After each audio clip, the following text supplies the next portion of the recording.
enjoy the show. This is Corner Pub Sports. Hey, this is Jason Myrtetus from 97.5 The Fanatic and the Stick to Hockey podcast, and you're listening to the drunkest, craziest motherfuckers this side of the Mississippi. Corner Pub Sports. Corner Pub Sports.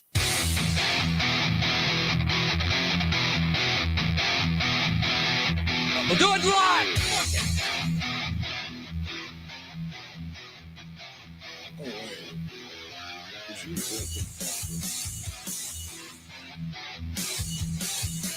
Give your balls a tug, you tent fucker!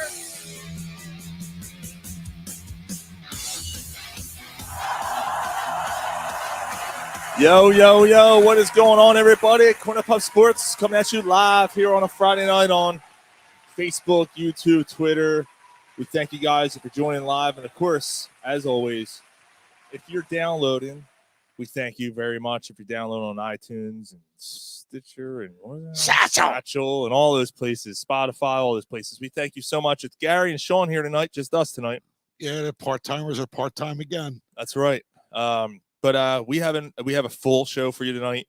Jason Myrtetus will be joining us in about 12 minutes because, and I'm telling you, this was booked before this all went down today. Yes. Chuck Fletcher is out as the general manager of Philadelphia Flyers. Yeah, right. Well, what we were expecting to be a slow week in sports with this week, and in Philadelphia, and there's a lot of headlights, headlines, headlights, everything. Headlights. There's a lot of big news in sports this week in Philadelphia. Yeah, so he'll be joining us in about, like I said, about 12 minutes. So looking forward to having Jason back on with us. It's gonna be a good conversation. Not 10, not 8, not 15, 12.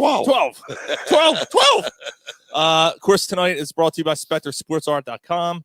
Go over to SpecterSportsArt.com and use Corner Pub Sports 10 at checkout for 10% off your order.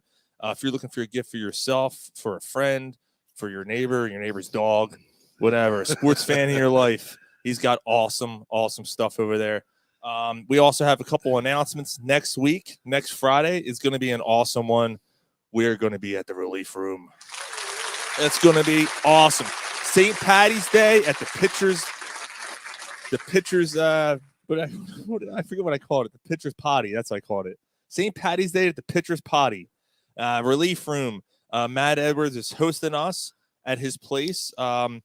If you don't know, it's a bathroom dedicated to relief pitchers in Philadelphia Phillies history. It's glorious, and I cannot wait. We've been trying to do this for a couple of years now. We finally pulled the trigger, and we're gonna make this happen. So it's gonna be a lot of fun.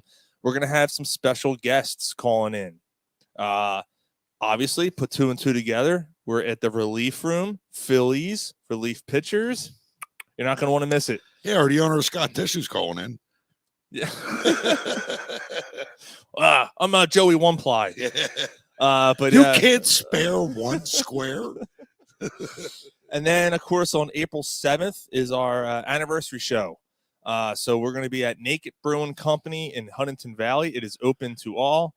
51 Buck Road. Come on out. We have some prizes, autographed items, all kinds of stuff. And, of course, you can be part of the podcast. It's always an open forum. If you come out live, you want to talk on the air, we welcome you. You can jump on and talk, and it's a lot of fun. Enjoy it. Everything's better when you're naked. That's right. And they might have some food. I'm not sure, but great beers. Great spot. Cozy little spot, man. So come on out on April 7th. It's cutting the grass. I wouldn't suggest cutting the grass while you're naked. No, and it's funny you said something about cutting the grass there. I learned a lesson. I learned a really tough lesson this week. You should never ask your wife where dinner is while she's cutting the grass. Should never do that. That was a bad idea. Very bad idea. On May 21st, we were having Corner Pub Sports Day. Or have neighbors yelling about, hey. hey. Hey. On May 21st, Sunday, at the Phillies Cubs at Citizens Bank, it's Corner Pub Sports Day. We are having an outing at the ballpark. Hit up cornerpubsports@gmail.com for tickets, $27 a piece. Behind home plate, we're up, but we're at behind home plate. Come hang out with us, idiots. It's going to be a great time. Yeah, we're going to get a shout out on the scoreboard and everything. Yeah, all that stuff. Maybe you'll get a couple beers bought for you. Who knows? All right, so let's get at it before our guest joins us. Because speaking of baseball, I think we should start off with that. Because I figure we can knock that out of the way before we talk about the Flyers. Sounds good. The Phillies down in spring training, and we have some concerns. Two arm injuries. Let's not get too over concerned. Let's not. It's spring fucking training, You, and there was no guarantee that the kid was going to be on the rotation anyway. Each other's dick quite yet. you're trying to calm me down? Is that what you're trying to do? Yes. Like there was no. He's 19. Like there's no guarantee he was going to make Give your the. balls a tug, you tent fucker. He was going to make I'll the calm starting down. rotation anyway. Okay. Like if he would have made the as a fifth starter, that would have been positive. I think he would have made the team. Yes, but there was no guarantee that he was going to. Well, Bailey Falter is now going to be taking his spot to start the Well, I season. mean, that's a solid fifth so starter. so the what was it? A sprained UCL Yes, in his elbow. So it's a sprain, but they're saying it's technically a slight tear in his elbow. that injury could ended up being Tommy John. It could, but they're optimistic that he does not need surgery. That all he needs is a little bit of rest. And Andrew Painter said it's mild. He said it's very mild. It's just a little discomfort. Well, like he's 19. Okay, he's a big guy. He throws 99 miles an hour. Mm. He's at the point now where his body is not fitting his arm, Mhm. and he'll get to that point. If you remember years ago, like there was a guy that had the same issue before he came into the MLB, Mhm. Randy Johnson. Mhm. He was the same type pitcher, same tall guy. No, that's a good point. For sure. I think you definitely raised a good point there. Now I'm flying solo for a second. Gary has something to take care of. He has to get his food. But no, he's got a good point there, trying to fill out. And the fact that I'm not that concerned because they don't seem to be concerned. And Andrew Painter doesn't seem to be concerned. He's basically said, it's mild. The other arm injury that occurred this week happened at the World Baseball Classic. That Ranger Suarez was actually called back from the World Baseball Classic. He was called back, and he's having arm troubles as well. So now that's two. Ranger Suarez would have been a starter, and Painter had a potential chance to become a starter. So two potential starters are now having issues, and that's not good. I mean, this is a bit of a concern. I'm a little upset about this. I'm a little concerned about this, I guess I should say. This is I just hope that this is not a sign of things to come. Because we got pretty lucky last year.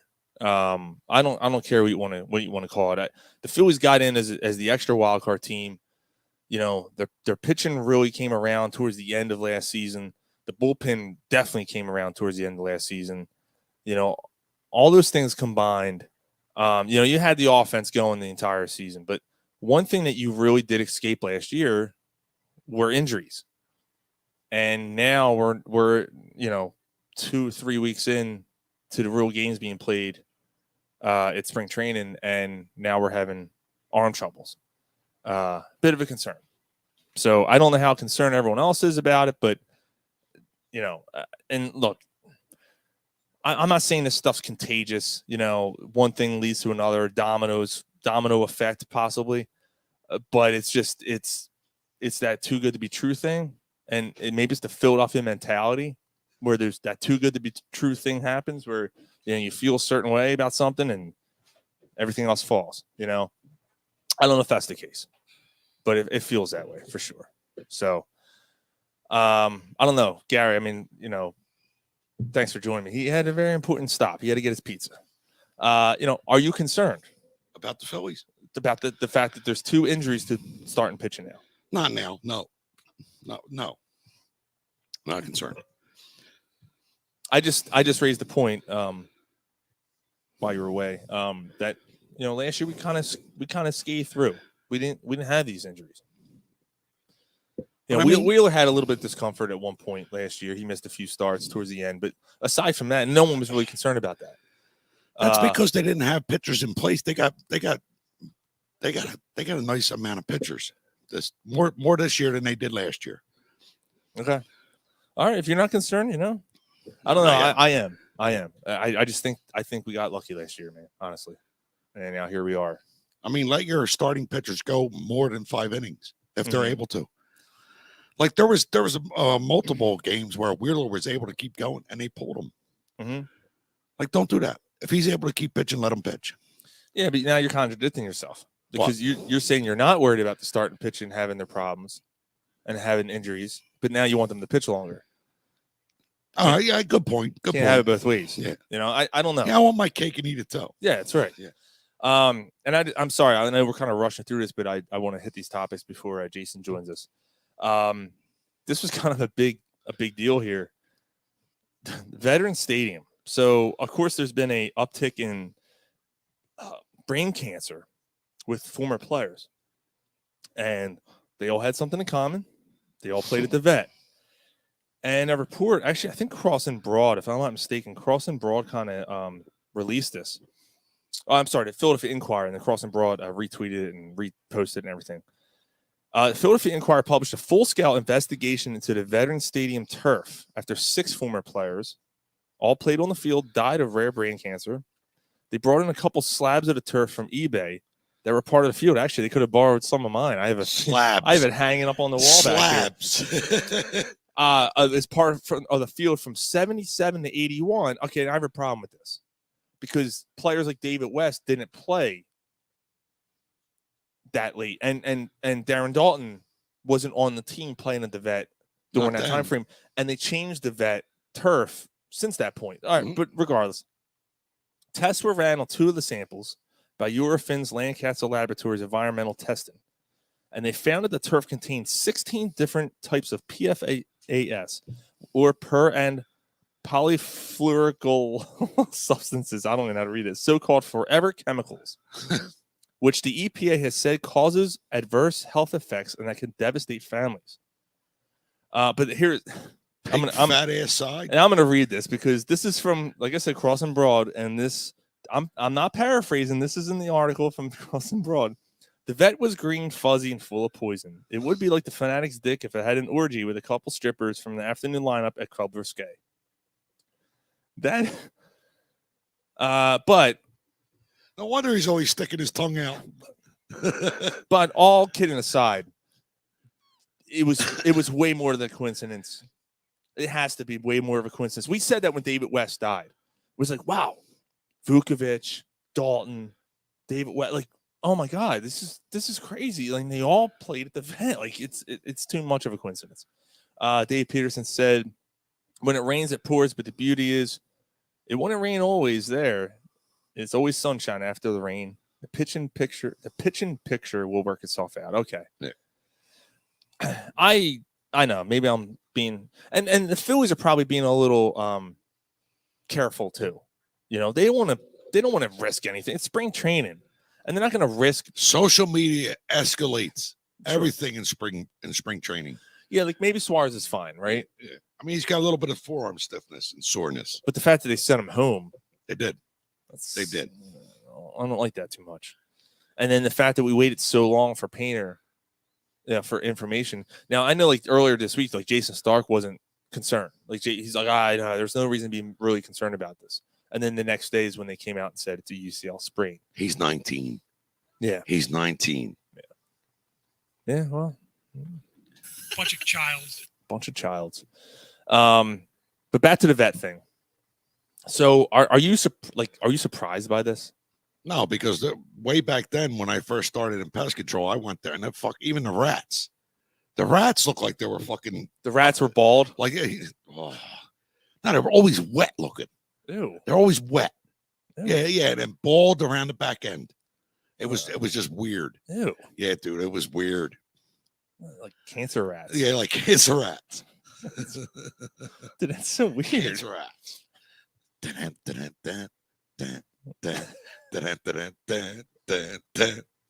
Cancer rats. Fuck, dude. Like, no, they were weird looking. Just weird. Man. That's weird, dude. Yeah. So I thought to myself, well, maybe they look like that because they ate a little bit of the poison that I set The out. cheesesteaks left over on the floor. No. Yeah. No, dude. Like, it was just weird. It was strange. So they were eating the Vet turf and then Maybe. becoming all deformed. Maybe. That was before Tony Luce because I can't blame it on them. No, that was before that. They didn't have like back then. Chickies and Pete's was in the vet back then. They had a Chickies and Pete's because Eric Gregg, he used to umpire. Yeah, I think it was just like Chickies and Pete's, like hot dog vendors. But they were like random. And beer. They weren't like name brand place. It wasn't right. If I'm not mistaken, I'm trying to. I mean, this is 20 years ago. Like the advertising was so much different then. Yeah, there wasn't Tony Louis. There wasn't like Pat's. There was none of those places. The vet. It was like Philly cheesesteak place, and like it was like random generic places. It would just be cheesesteaks, and it was like 700 level cheesesteaks. Yeah, cheesesteaks, 700 level cheesesteaks or something like that. It was like random, but yeah, Eric Gregg, he used to umpire for for Major League Baseball. Would bounce, I guess, or stand outside and greet people as you went in the Chickies and Pete's, and and I remember when we had Dykstra on. What about that poor bastard that lived there? Like he lived. Oh, the guy that lived there. Yeah. He was there for like 2.5 years or something. Yeah. Well, he literally was a poor bastard. I mean, I can't fault him. No, I don't hate him. Yeah. I think that's great. That's a great story. It was a great story. Yeah. He's eating like Yeah, he's picking half a cheesesteaks out of the trash. Cracker Jacks. Oh, check this out. One thing they're getting rid of at every single ballpark this year, something they sold at every ballpark, they are getting rid of it. Beer.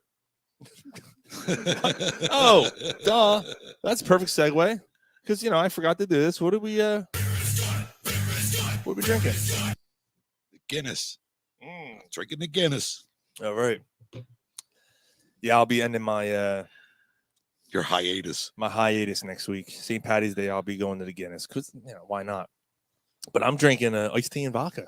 Ice pick. I'm doing ice. Yeah. I'll show you the bottle. Right there. There you go. Look at the Sixers came back. There you go. Yeah, they did come back. Yeah, they did. They're down by 6. We were joking around before the show. The Sixers were down by 19 at halftime. They're down by 9 now in the first 6 minutes of the second half. So, Dave said, what did he say here? He said the vet rats ate cats. The whole place was a mess. The stuff small dogs cover the pipes on the ceiling smell like formaldehyde. Oh, that's foul. Small dogs, baby. That's pretty foul. But they were like trying to. That's why like those ruts in the turf took place, because they were chewing through it and getting under there, living in there. You were using the turf as a blanket. So the other thing too, like with the turf that's on my wall, I have it in like a case. Should I like hold my breath every time I walk by it? Yeah, it's in a shadow box. All right, so our guest, I'm gonna give him a second here to get kind of settled in, but now you look at it, there's a fucking like a tan film. Come on, man, stop. Nah, we're good. It's behind glass. We're good. But like I said, I'm gonna hold my breath every time I walk by it. I don't want anything happening. So something big happened, and again, this I booked our guest before this happened. It just worked out that way, or maybe I had a pulse. But let's bring him on the Stick to Hockey podcast. Oh man, Jason Myrtetus, welcome back. What's up, boys? What's going on? Thank you for joining us. Well, thanks for having me. It's been far too long.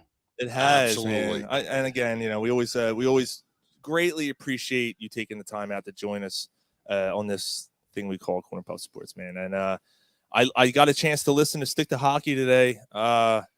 You having Elliot on with you. Was Elliot Friedman on, and you guys do a great job, by the way. Thank you. You and Anthony do a great job. But having him on was really cool, and you guys really attacked this Chuck Fletcher thing. So obviously, I guess we should just get right at it, man.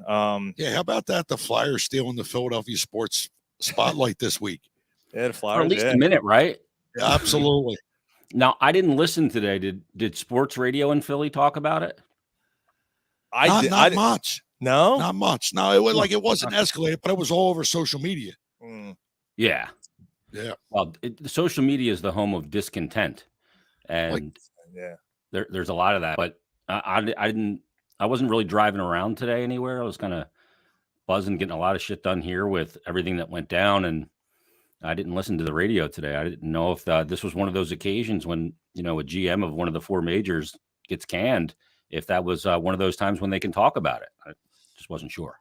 Yeah, not only that, I mean, during the season and right after the trade deadline, and I got a question here from one of our listeners, Phil Mikowski, said he wanted to ask you. He couldn't join us live, but he said it was the final straw, that trade deadline. Was that the reason? Was that the final straw that broke the camel's back for the firing of Chuck Fletcher? And I think that's part of it. That was kind of the latest element of it. I think that they probably had their mind made up before that. And what I think went into the decision to do it now, as opposed to waiting to the end of the year, because you never like to do it in the season because it's almost clumsy, and do you really get any kind of a jump start on your process? Not really. I mean, Chuck took over, I think, on December 3rd back in 2018, I guess it was. And then a couple weeks later, on December 17th, he fired Dave Hackstall, and then they went interim the rest of that year. But, I think that they kind of knew what they were going to do. They were going to be moving on and moving in a different direction. But based on what happened at the deadline and the vitriol that followed it, I think for a couple of reasons. One, they didn't want to leave him twisting in the wind, Right. Because he is a decent man. He's a good man. I think that's part of it. And, they saw what happened at that season ticket holder event last week when he was brought on stage and booed unmercifully, I should say. But, I think that they just decided, okay, we got to do this now. And, sometimes I'm not a big believer that when the cries are out there to fire somebody, that's when you do it, because that shouldn't be why you do it. You should do it because it's the right thing to do. But I do think that, some public pressure here definitely played a part. And, the fans have a lot of discontent right now. The organization has gone backwards in the last couple of years since that 1920 season. They were ill-equipped for some reason to handle when the pandemic hit. And maybe this all would have happened had a pandemic not hit. We'll never know. But from a cap standpoint, they were not in a good position to go to a flat cap world and everything that came with it. And they made some very questionable decisions. And, they decided it was time to move on from them, and they make the move now and make Danny the interim GM. And they're going to, I think the most interesting thing, though, two elements out of the press release that went out that really caught my eye. Number one was that they're splitting the GM and the president of hockey operations job. And I think that's really significant. Now, why? I think it's significant because, Chuck's a guy that, as the president, is dealing with ownership. Ownership wants to know why there's empty seats. And as a GM, you can't worry about empty seats. You have to do what's right from a hockey standpoint. So it almost becomes a conflicted mind. And, you're almost, I don't know what the right word is, but compromised as a GM if you're the liaison to ownership. So I think that separate person as a president is paramount. Like when Pat Gillett came in, he was that liaison, and they did the right things with the Phillies, and we know how that era kind of went, and Gillett came in and was a really important factor in that. So I think, that part to me is really interesting. Who's the next president? Is Danny the president and not the GM, or is he the GM and not the president? Is he neither? We don't know. And then the other part that really jumped out to me was the quote about, it's going to take some time and it's got to be done properly. He's in the release. It said that separating the general manager and president positions is a critical opportunity to bring a new energy, accountability, and strategic vision to the organization. And then, that this is not a quick fix. We have never, in my lifetime, your guys' lifetime, the lifetime of the organization, gone through a period of time where they said something was not a quick fix. Never. Yeah. And it was funny because last week, well, not funny, but last week we talked about this because I said, because Mike and Ryan aren't here tonight. Obviously, it's a little smaller panel than you're used to. But Mike and I were talking about last week, and Mike's like, they stunk like this before. I said, no, Mike, they haven't stunk like this for this period of time where there was no end in sight. They never had trouble getting asses into the seats, Sean. No, because even when they were bad, that one, LeCavier, and then even before that, when they had Forsberg and they kind of went through a little lull during that time, they still had a light at the end of the tunnel. That was a quick turnaround that time.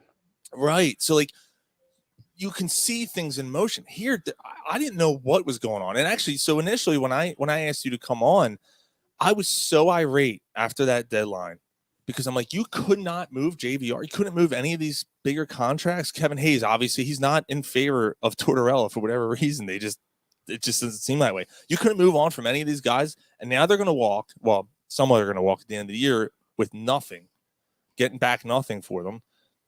And I'm like, damn, like, what are we doing? Are we actually retooling? Are they rebuilt? Like, what's their focus here? And that's the thing. Like, I mean, maybe this is a step, and I'm with you guys that on Stick to Hockey that this is far from the end. I mean, this is just the first bit of the shoe to drop. Like, there's gonna be a lot of iceberg, right?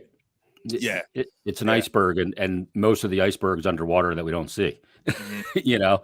I mean, don't forget though, this team back in 89, 90 went 5 straight years without making the playoffs.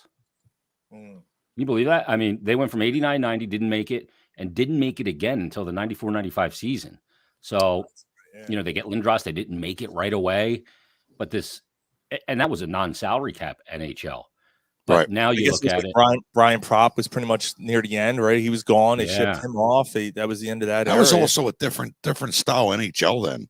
Like the NHL was different. Well, like he just said, like there was no salary cap either. So right. You buy your way out of it, right? Yeah. Especially in Philadelphia, you're one of the bigger cities in NHL, and you couldn't do that. Wow, yeah. How about that? The bottom line is, if you got empty seats, that's empty revenue. You can't have empty revenue. That's going to piss off an organization. You got to do something. Well, you guys. And the NHL's a gate-driven league too, Gar. The NFL, they make so much money on just their TV contract. If they had empty stadiums, it really wouldn't. I mean, it's good money, obviously. Pack 70,000 people into Lincoln Financial Field or Heinz Field or wherever, but they got so much money coming in because of their TV deals. The NHL's not like that. That is a gate-driven league. Right. So that is a big element, and it's an embarrassing element as well. Because you guys said something about the comp tickets were up by like 50% or something, like some crazy number. Like, this year to last, I think Elliot reported that the comps that they were giving out were way higher than they were a year ago, and the comp and the drop rate and butts in seats. There's been more butts in the seats this year. Mm-hmm. Yeah, maybe that's partly because of they're giving out more comps and more people are showing up. But and I think the product has been better this year than it was the last 2 years, because of the way Torts kind of runs things and the fact that they do play hard. I mean, I'd say like 98, 97% of the games this year, they've played hard. They've played with dignity and they've gone out and given a really honest effort. The problem is they just don't have enough talent for, a multitude of reasons. Some of which are directly related to the general manager and some of the decisions that he made. Others are, injuries. And I mean, Chuck had some bad luck along the way. He really did. I mean, he gets that team in 1920 and they're rolling and a pandemic hits and then you get a flat cap and their cap situation wasn't great for a flat cap with the term and players they had. And then, Niskanen retires and then you go out and you get Ellis and you had the whole debacle, which led to Kevin Hayes with Nolan Patrick. Have Nolan Patrick never had the head issues and could play, Kevin Hayes is probably never here, and that contract. So that's true. Yeah. I mean, there's a lot, and like it or not, I was for what Hexie was doing, but he left him a bit of a mess, and Chuck was not capable of cleaning it up. And you need a general. I think Chuck he's a highly intelligent man. Grew up in the game. His father's a Hall of Fame GM, Chuck Fletcher or Cliff Fletcher, and Chuck went to Harvard. He's well educated. Mm-hmm. But sometimes when you're too smart, you can think of all the reasons not to do something. Mm-hmm. Sometimes you got to just put your balls on a chopping block and go, you know what? Fuck it. I'm doing this. Mm-hmm. I'm making a bold decision. It may be wrong and I'll be fired, but he just didn't make enough of those bold decisions. Yeah, maybe like he was overthinking things. I mean, what did they get? You make the one trade, you get a 5th rounder. For McEwen and a player like McEwen back, it's just an expiring deal. So, and you needed the body. So you got a 5th rounder. I mean, and then another minor move. That was basically it. I'm like, wow, really? All the things you could have done here. That's it. See, I didn't expect much though, Sean, at the deadline. I really didn't. Okay. I thought and to me, even in hindsight right now, this deadline isn't going to speed up the process at all. No, I mean, had they gotten a fourth or a fifth for JVR, what's that, like a 6% chance at a fourth liner? right. 4 years? Yeah, It's not going to help. And even if you were going to trade one of the bigger contracts, chances are you're going to have to eat some of their deals, right? Like you're going to have to eat some of the contract because no one's going to take some of those deals on, like especially Hayes or like, I mean, there was rumors of TK moving, which I would have been Provorov as well. Provorov. The thing is like those deals, that's a summer deal because you want to get as many teams in the mix on those as possible. And teams that are going for it and looking to add, they're not looking to add a guy with term because they have to give up a player or some really, really high equity in those kind of trades. And so they're going to lose somebody from their roster, which they're not into doing. And they just don't have the cap space to fit it. Like the Toronto Maple Leafs couldn't fit $6 million into their cap puzzle. So those deals are more for when a team resets a roster in the summer, and those will be revisited. And Kevin Hayes and Provorov and maybe Sanheim and others. I think everything right now from, I had some conversations today. I think there is not a stone that will not be turned over and evaluated with a very, very keen eye that, we got to get this thing right. They got to move in the right direction. It's enough of this, and it may take some time. I think they have a really good coach and the right guy for the job at the right time because he does not take any excuses. There is no day off on accountability, and he don't give a fuck who you are. I don't care if you're drafted in the first round, you're getting paid $8 million, or you're undrafted and you're a fourth liner or whatever. Right, producer sit. Yeah. Mm-hmm. And it's great. We have two questions from Joe Ruffino. He said at Ruin Tomorrow Jr. Yeah, that's right. Yep. Did the booze at the charity event affect his decision in any way? And then the other question was, do you have a pinch of Copenhagen in? Of course I do. Come on, Joe. You're asking questions you already know the answer to. Of course I do. We got the nice Copenhagen can right here, boys. There you go. Brought to you by Copenhagen for fucking champs. Absolutely, they get that free plug. Yeah, always. So his question about did the booze at the season ticket holder event? I think they probably maybe just were the last thing. I don't know that. I think the decision was made, and I thought they saw how it was going and just said, look, the fans want a body. They deserve a body for what's taking place. And I always go back to the scene in The Unforgiven when, you got this docile throughout the whole movie, Clint Eastwood, right? Trying to reform himself and make himself a better man. And he quits drinking. Then all of a sudden, one of his guys gets killed. And all of a sudden you see the whiskey bottle drop off the horse into the rain mud, and it's empty. And now Clint's back, right? Yeah, and he rides into town, and his buddy Ned, Morgan Freeman's on the porch of the bar of Buffalo Bill's bar. And he goes in and he starts fucking shit up. And Buffalo Bill goes, "You just shot an unarmed man." And he said he should have thought about that before he decided to decorate his bar with my friend. Oh. You need a body once in a while. Yeah. You want blood, and you got it. Yeah, you know what I learned over the last 5 weeks, I haven't had a sip of beer, and hasn't changed me as a person. So I've been doing some. I got a vodka and iced tea tonight, and last night I did a Sprite and Jameson. I'm going back to beer next week, so I've learned my lesson. Yeah, that's why I figured I'd jump in on early with you guys. I figured you'd be too buckled if I came on at 9 o'clock. We'd get nowhere in a conversation. What are you talking about? We never do that. I don't know who reported it, and I'm gonna get to the Briere thing too. I was just going to say Briere's got his work cut out for him. But I've been reading so much stuff over all this, and someone reported that they've heard that this was a decision that was pretty much made in like November, December, that they knew they were going to move on from Fletcher. And I'm like, man, I find that kind of hard to believe, because why didn't they just do it? Or were they actually, maybe that's a segue into the Briere thing, because were they just waiting to see if Briere was ready to take over the interim role? I don't know. I don't know if you heard that or not, Jason. Yeah, I didn't hear that. I mean, look, the team had a 10-game winless skid earlier in the season in November. I mean, they were shit. they weren't scoring more than 2 goals a game. I always say hockey's a race to 4. If you win the race to 4, you win the game. Get to 4. Kidding me? Get to 2. And they won some games early on the back of Carter Hart's incredible goaltending. But then they hit a 10-game skid, and it was looking like maybe something could happen around that. but then they straightened it out. They pulled the stick on the nose of the aircraft back, got the nose up, played really well from basically December 29th all through the month of January. Almost put themselves back into wild card conversation. Yeah, they were like 6 points out or something. 5 out, yeah. 5, yeah. And they're beating good teams, and they took care of the shitty teams, and like San Jose and Anaheim, they took care of that. Arizona, but and a lot of people thought that was kind of the reprieve for Chuck. But I don't know that a decision was made then. I think it was.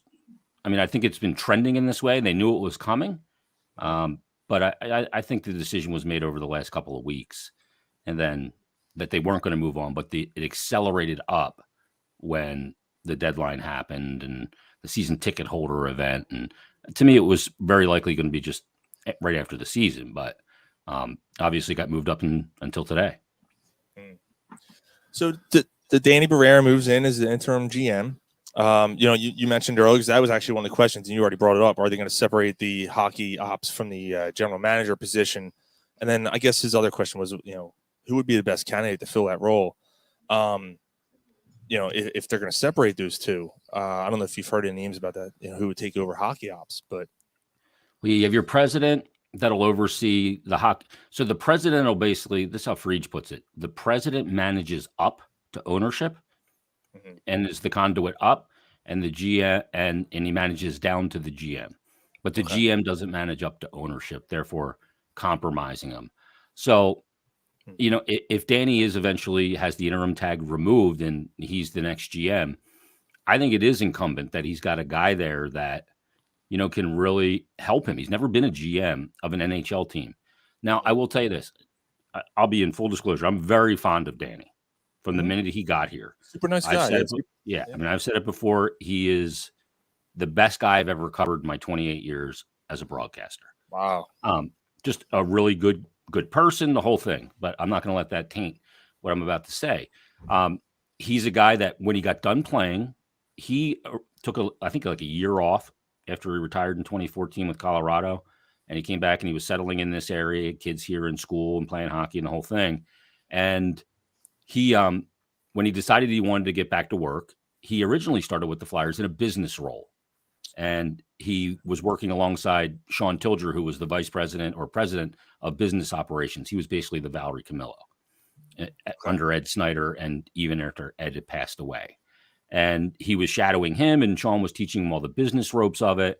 And eventually, Danny moved into the hockey side, and he was running the Maine Mariners, which is an ECHL team that Comcast Spectacor owns, but not a Flyers affiliate. So he was running that team.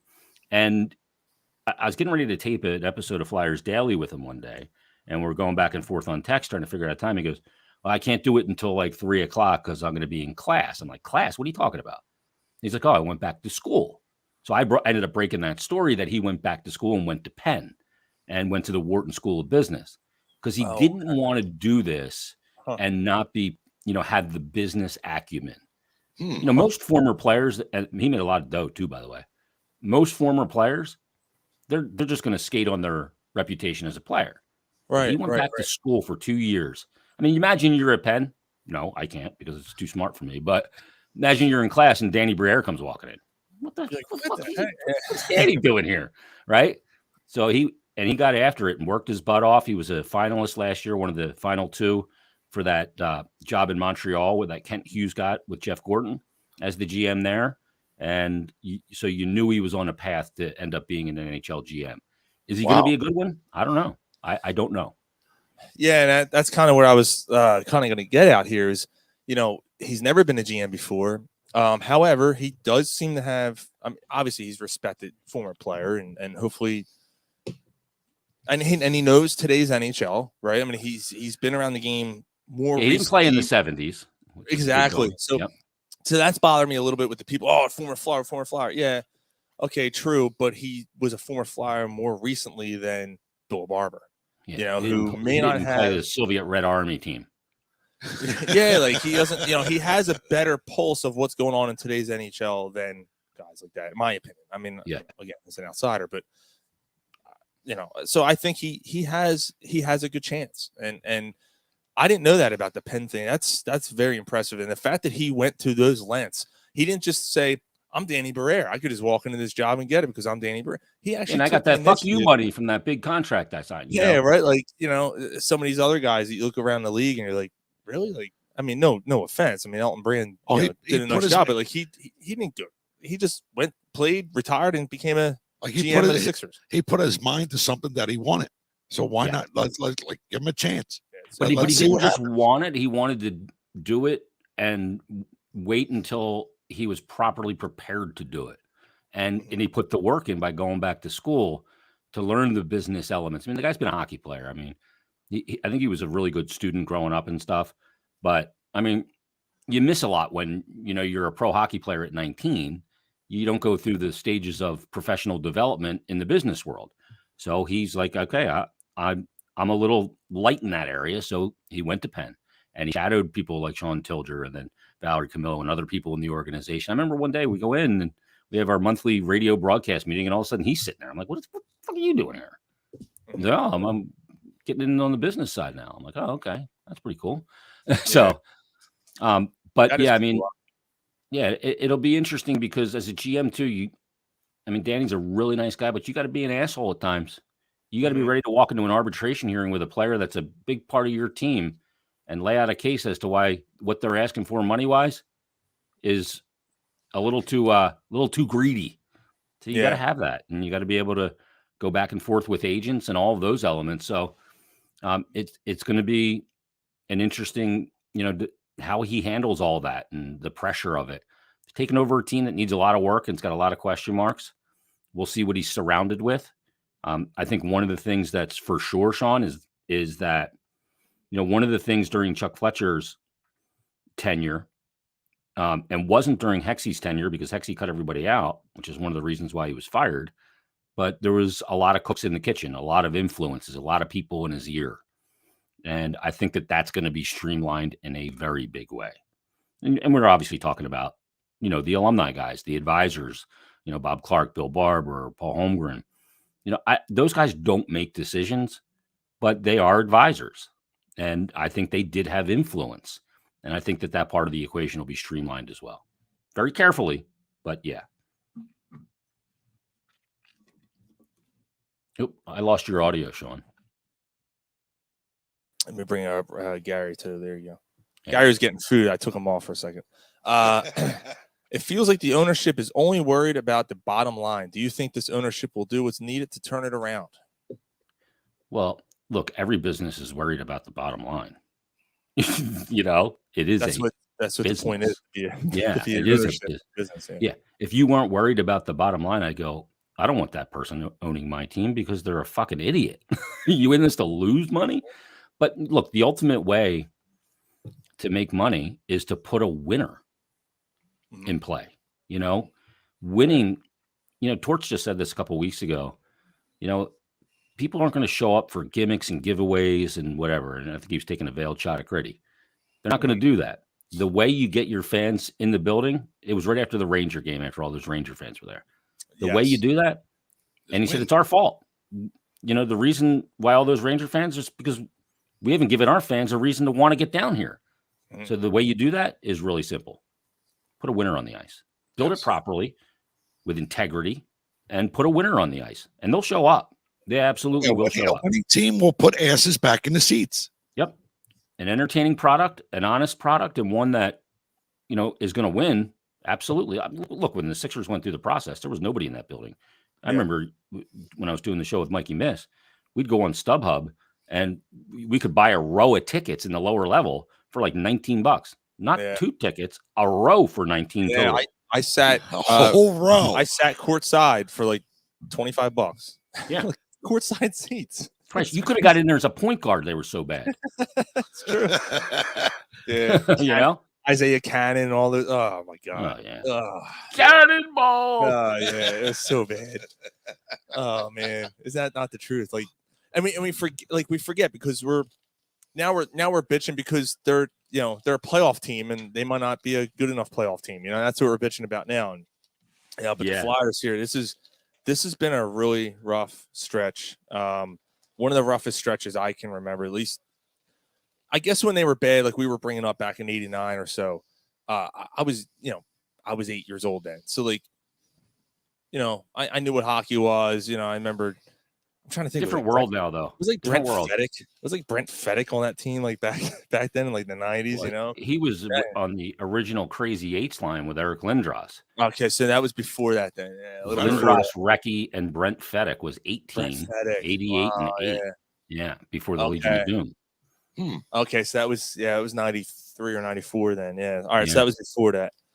Or after that, I should say. Yeah. I'm trying to think but anyway, Murray Craven. There you go. Murray Craven. Crafty was a good player back in the mid 80s. Yeah. 32. Yeah, but I guess that was during his era, I guess, and guys like that, and it was a transitional era, and they just lost their way. I guess I don't even recall what happened, which obviously precipitated what they did. They draft Forsberg and that whole draft, and then they make the big deal to acquire Lindros, and then they go on that path, leads you to a '97 Cup final, and ultimately we know how Eric's tenure as a player ended here. Yeah. His name has been brought up as a president option. Yeah, I heard that. Which I don't think is an option, but yeah. Yeah, I don't. I'd be surprised if that's the path. You need experience in that. If you're going with Danny as the GM, you need an experienced president. So I think you look at guys who have either been a GM or are an assistant GM with a good amount of experience. So I mean, I think one of the names that's out there is Ray Shiro, and he was with Pittsburgh and was a really savvy GM, and won some cups there. Was with the New Jersey Devils. Basically, the team that you see on that ice now is mostly his handiwork, that core. So, it took time, and he's a savvy guy that would fit the bill. People go, "Oh, another connection to a former Flyer." I mean, Ed Sheeran hasn't been here since '79. Yeah. Do you think he would? Do you think he would do that? Do you think he would come back to be an assistant or an advisor to Danny Briere? No, he'd be a president. Or a president. Okay. Yeah. That'd be the president, the liaison between ownership and hockey operations, and be there to help Danny in any way. Kind of like Kent Hughes, who's the GM in Montreal, has Jeff Gorton as the guy there. So Gorton was the general manager of the New York Rangers before they fired him, and with that whole Panarin, Tom Wilson situation that went down before they brought in Chris Drury. But, one of the things I see a lot of is nobody that was a former Flyer. Look, hiring guys in executive roles for your team is not exclusive to the Flyers. It's not even exclusive to hockey, frankly. I was just going to say that it's John Elway's in Denver, right? Yeah. John Lynch is in San Fran. Yeah, I mean, look around the league. Steve Yzerman, I think, is one of the best GMs in the game. Now, he built a really good team in Tampa, left before they won the Cups, and is back in Detroit, where he played. You look at Mike Greer, played in San Jose, is the GM of San Jose. You look at, there's Joe Sakic, an Avalanche legend, GM of that team. You look at Rob Blake, played for the Los Angeles Kings, GM of the Los Angeles Kings. Yeah. And this has been going on forever. It's just the way it goes. And there's a lot of guys that, Kevin Adams played for the Sabres, is the GM of the Sabres. So, having some institutional knowledge, Billy Guerin of the Wild, is not a bad thing, And I look back at some of those GMs prior, like Bob Clark or Paul Holmgren, and people remember them at their, when the job was done for them as a GM, and they left it in disarray. But Bob Clark put together some pretty good teams. Yeah, he overlooked goaltending, and it cost him, I think. But the 85 team goes to the finals. The 87 team goes to the finals and loses to Edmonton. Then 97, you look at, and then he comes back, and eventually he leaves after, a couple games into the 06-07 season. Him and Hitch both resigned.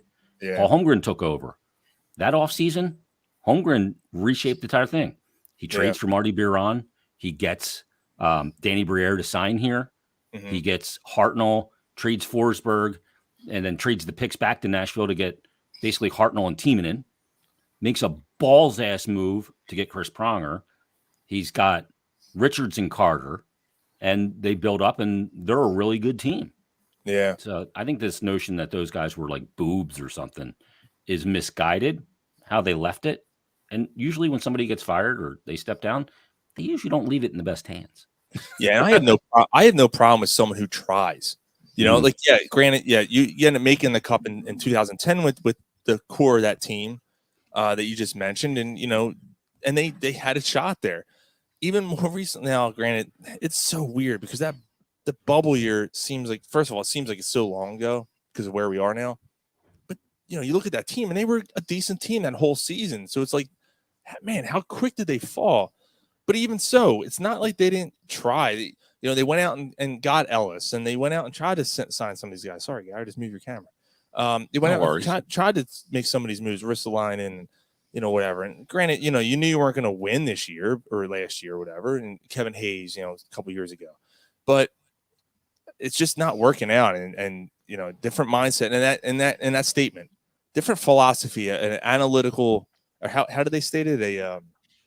How was the actual wording they used? Oh, in the press release? Yes. They said that, and I have it up here in front of me. Let me take a look. It says strategic. Yeah. Of course I can't find that part now.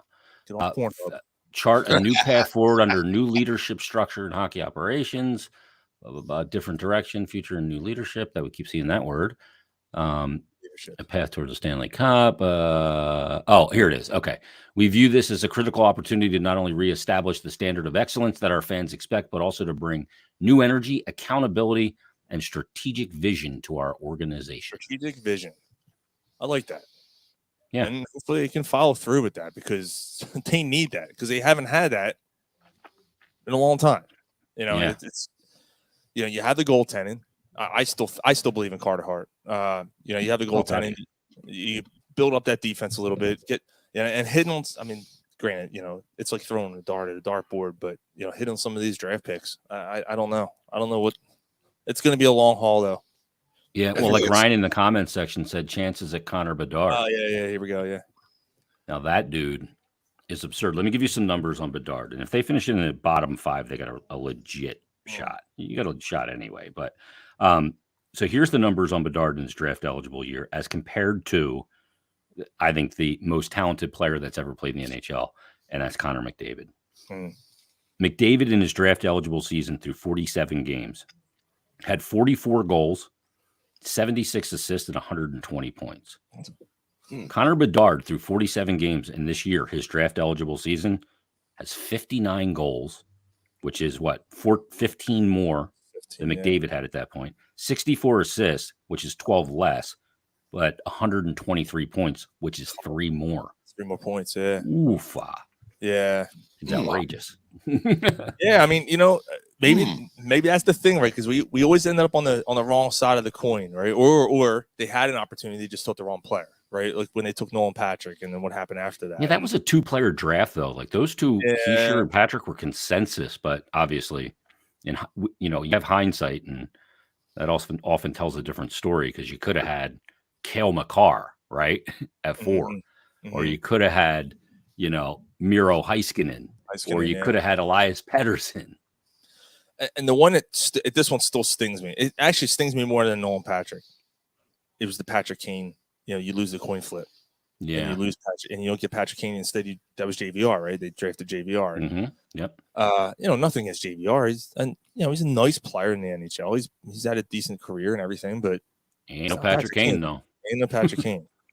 Yeah, and who actually just got traded, which is kind of wild. But yeah, I don't know, man. This is gonna be a long path. I think it's gonna make, you know, what we thought was maybe. I was thinking. Because I wrote a little article on cornerpubsports.net. I was thinking, 2 years. You know, if they make some of these moves and they can trade some of these contracts off, I think free up some money. Little longer than that. Yeah, well, now definitely. Well, hey. I mean, it all depends, though, guys, because you know what you end up with in the draft can change so much. You know, when the 2016-17 season happened, at the beginning of that season, what's it called? Patrick Waugh just quit on the team in Colorado. And I mean, they had some good players. I mean, you got Landeskog, you got McKinnon. You go, how's this team? They were the worst team in the league by, I think, 21 standings points. 21. I mean, that's insane. Yeah. And they were, Sakic and them were rip shit pissed calling for lottery reform when they ended up drafting 4th in that draft. Now, what happened? Heischer 1, Patrick 2, Heiskin in 3. They get Bobby freaking Orr. Like, that dude's Bobby Orr. Yeah. Right? And all of a sudden it changed everything. And, you know, like, I won't put a timetable on it because things can change really quickly. And there's so many variables to it. Like if you end up with Connor Bedard, it could be a lot faster. Or if it's Fantilli and he adjusts to the NHL beautifully. Or, you know, Sean Couturier comes back and is healthy and is close to the Couturier he was prior. And Cam Atkinson. They have a lot of pieces that a good team needs, but they're missing the hardest one to get.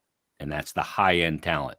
A guy that can jump over the boards and the other team goes, oh, shit. Oh, yeah. Yeah. They don't have that guy. Yeah, they don't have that Crosby, that McDavid, can take over when things aren't going well and just get a goal on his own. You know, they don't have that guy.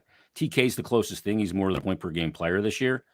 And he's a dynamic player and very today NHL, but you need more of it. You need a lot more of it. And you don't have that. Like when you're playing against McDavid, I remember talking to Torts after the first Edmonton game, and he said, my guys were scared shitless to take a penalty against that team because their power play clicks at 33%. So they didn't take a penalty the whole game. Christ.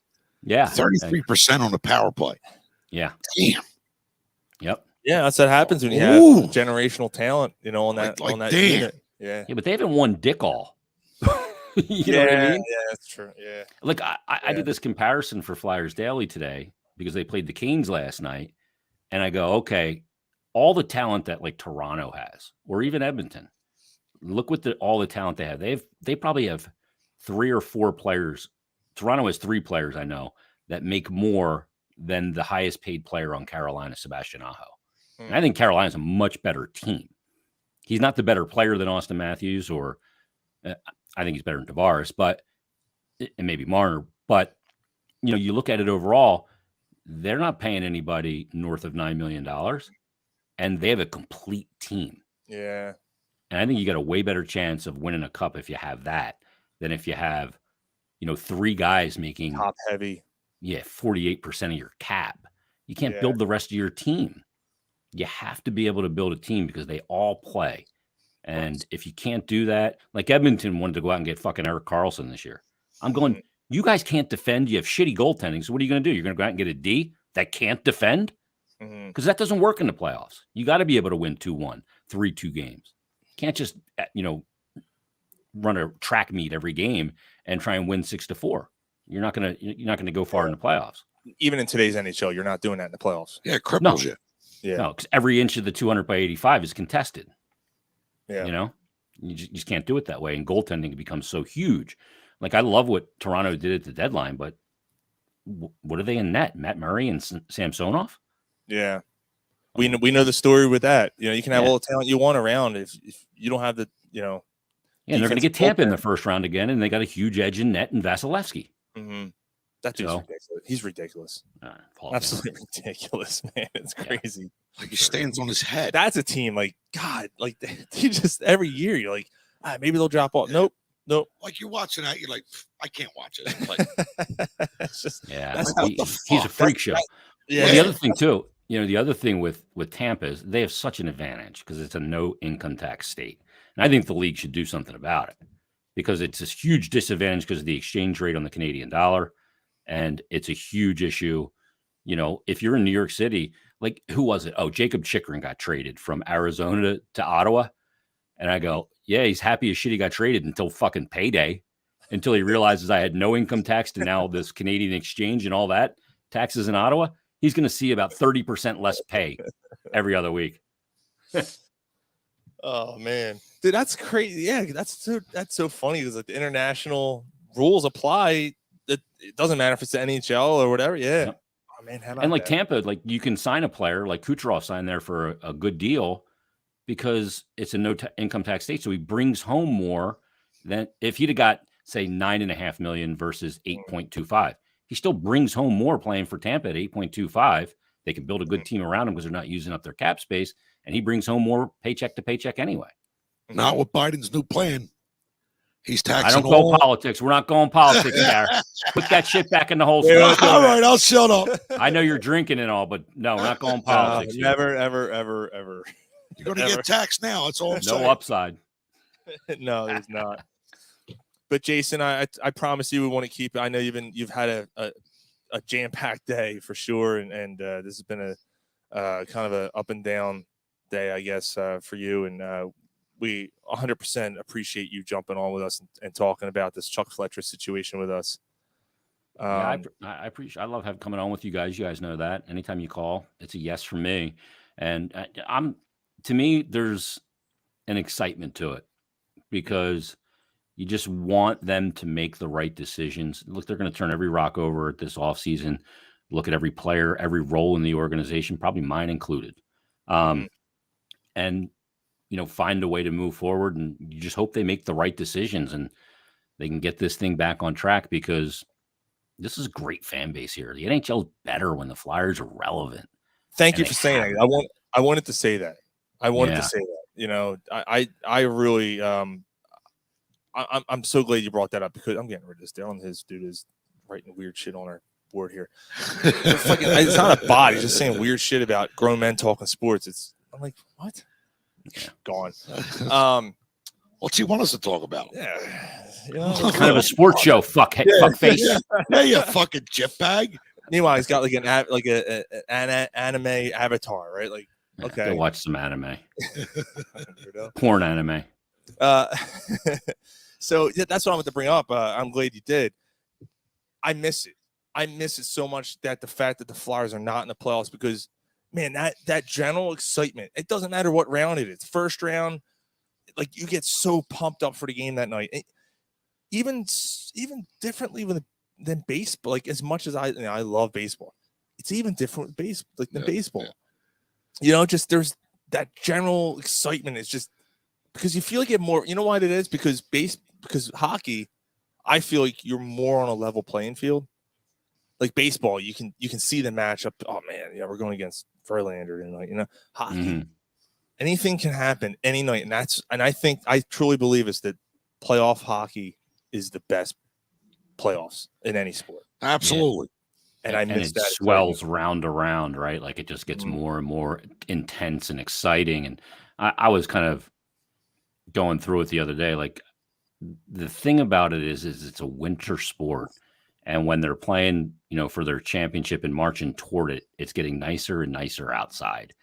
And that feeling of pulling into the parking lot of the building and everybody's outside playing cornhole and whatever else they do out there and drinking and getting after it and the barbecues and the block parties.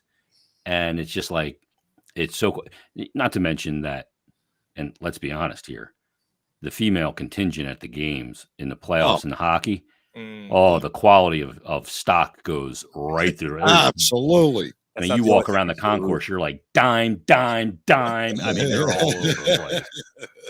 I mean, the high end. Tons of pencil erasers, that's for sure. Yeah, no doubt. But it's just, it's exciting. It's awesome. It's a lot of fun to go on that ride. I mean, I remember 2010. It was just it's so much fun. Oh my god. Yeah.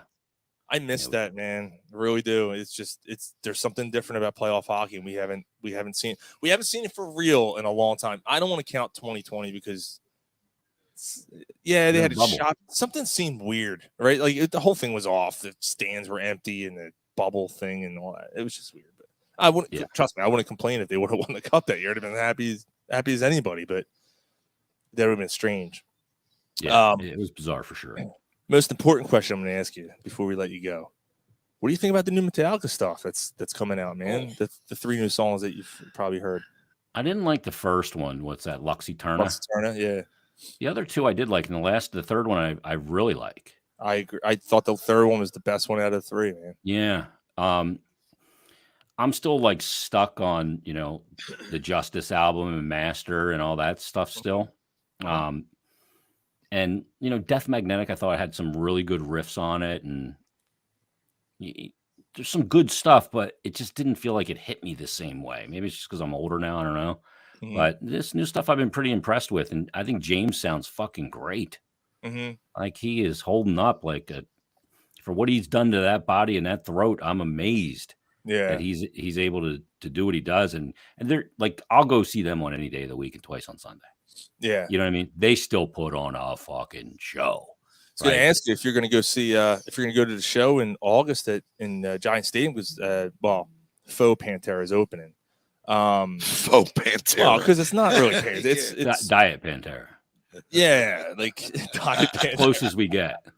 And that's fine. I never got the opportunity to see them. I know you met Dimebag, right? Like you got to meet him and stuff. And I never got a chance to see them, and as close as I'll get. So I'm obviously excited for it. But they sound good. Like Pantera sounds good in this iteration because Zach's on guitar. Zach's a he's a lunatic. He puts his own kind of little Zachism on Dime's parts, which is cool, but still very tributed to Dime. I mean, him and Dime were as close as they come. Yeah. I got fucking bombed with those two. And I think it was maybe in 2000, Ozfest 2000, or maybe 99. I'm not sure which. But those two just destroyed me. And that's when Zach was still drinking. He was pounding Becks like crazy. Dimebag putting the get you pulls down the black tooth grins with a Crown Royal and a shot of Coke, right? And just slugging beers all day. But yeah, the Anthrax drummer's doing a good job on it too. I've watched it a ton. I'm surprised about that.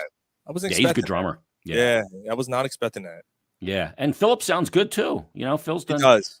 Yeah, I think Phil's looks like he's a lot healthier in a better place in his life. So he's not beating the piss out of that body quite as bad as he used to, but he sounds good. I mean, I'm glad that a generation is getting to see him and hear some of those songs because, I mean, there are some brutally heavy riffs in there and a lot of great musicianship. And not many guys can pull it off. Zach can, which is great. And those two were so tight. But yeah, I'll be there. I absolutely be there. I think Lamb of God's there as well. So the first night, maybe they are, and then the second night, it's Ice Nine Kills and Five Finger Death Punch, and then them. So Pantera Metallica is a Friday, and then Metallica with Ice Nine Kills and Five Finger Death Punch is Sunday. So all right, yeah. See, I'll just go to the one with Pantera Friday and watch Pantera Metallica and call it a weekend. Yeah, let me know, man, because I'm heading out there. So yeah, I want them to do an indoor tour though. I want to see the end. I like them. I like bands indoor way better. It sounds like it's going to be the winter of early next year. They'll do the winter thing. So yeah, that'd be cool though. Yeah, I still miss Dime to this day, man. It's crazy. Yeah. He was such a fucking just insane player and great dude. And got the Dimebag back there still in. I see it. I was staring at that. Yeah, I got the mini version right here. They got a mini Dime always over my head. I got the old Dean from Hell here. Oh, there you go. Mini version. Oh yeah. Yeah, I got everything going on here. So he's rich, man. Yeah, so great. See over Gary's shoulder. I got some Mustaine Angels of Death Flying V, and then there's Hetfield's Black Explorer. Is that an ESP Explorer? Yes. And then I got how'd you get your hands on that ESP? Actually, I got the Snakebite ESP. I don't know if you can see the white one there too. Oh, that's the newer ESP one. That's not the old ripoff of the Dixie model one. Yeah, okay. Yeah. So, yeah, you're good there. He's moving. He's moving out of the way. You're fine. Yeah, it's all good. I was listening to a little Megadeth, a little Good Morning Black Friday the other day. Yeah.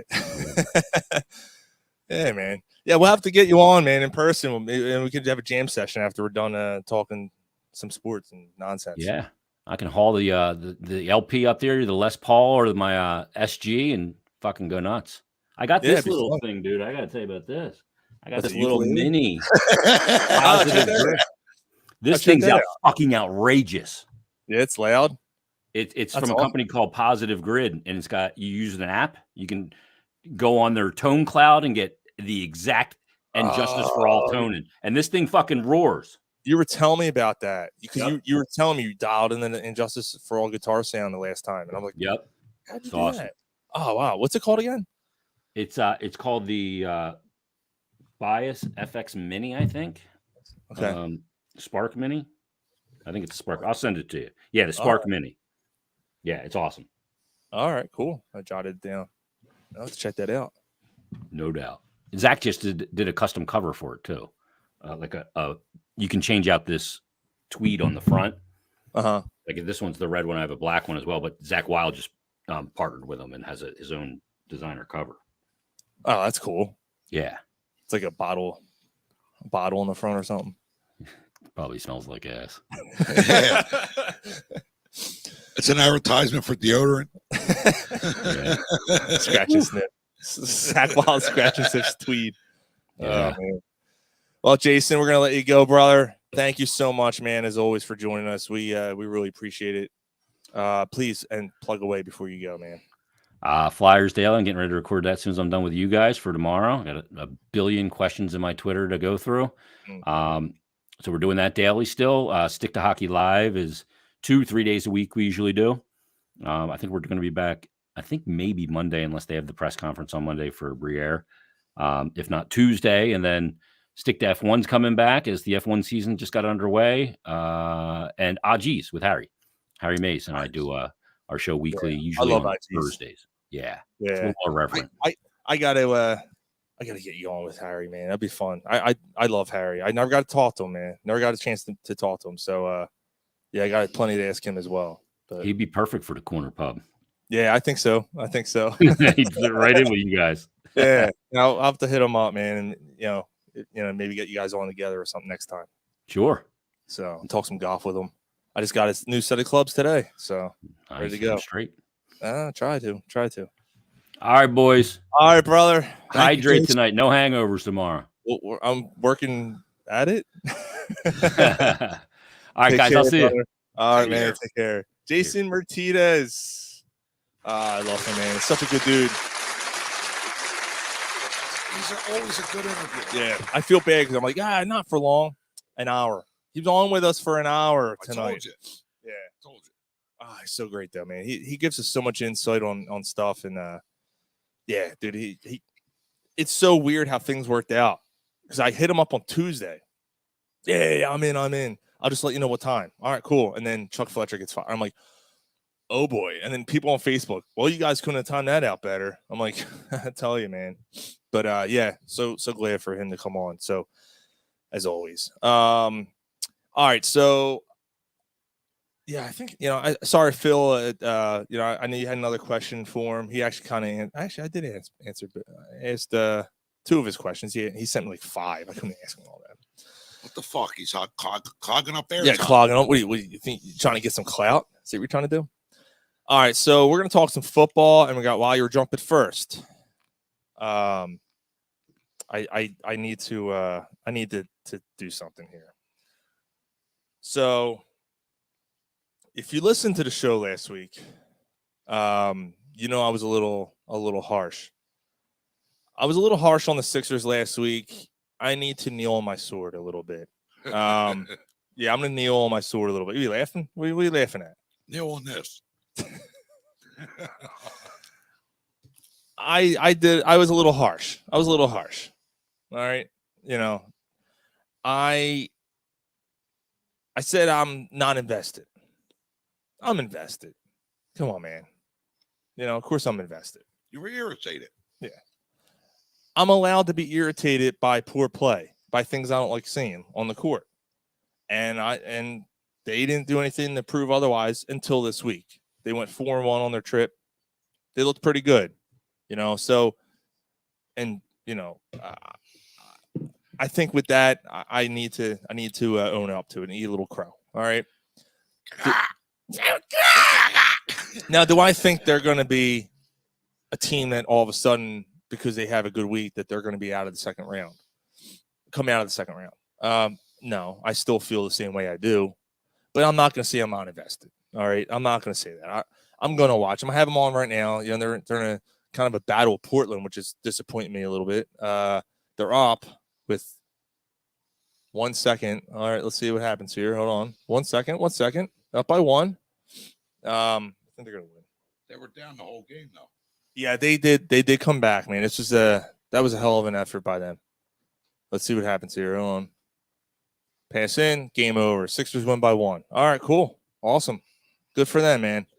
That would have been disappointing if they would have lost to Portland. I got to be honest with you. Portland is sub 500 team. They beat them by 1 point. That's a hell of a comeback. No, they came back. They were down 19 at halftime. Yeah. So one of my biggest gripes last week was the rotations by Doc and the fact that I felt like he's just been absolutely hard with them. And maybe that's changed. Maybe some of these guys are starting to fill their roles a little bit. Guys like George Niang starting to fill out a little bit. Maybe they had to recover a little bit after trading Thibault, and they have to find their own niche. So give it some time, because basketball, like hockey, is a lot about forming together and gluing together and getting that bond. And Maxie's been off. Yeah, he's been a little off too. He's starting to pick it up a little bit though. Good. Starting to pick it up. So with those things kind of coming together, maybe they're starting to find themselves. That tonight is a gutsy win. I'm impressed. That was an impressive win. So perfect timing. Knelt on my sword. I apologize for being too rough on them last week. So there you have it. All right. And that's that. I'm coming day and night. Angry Ant Rover.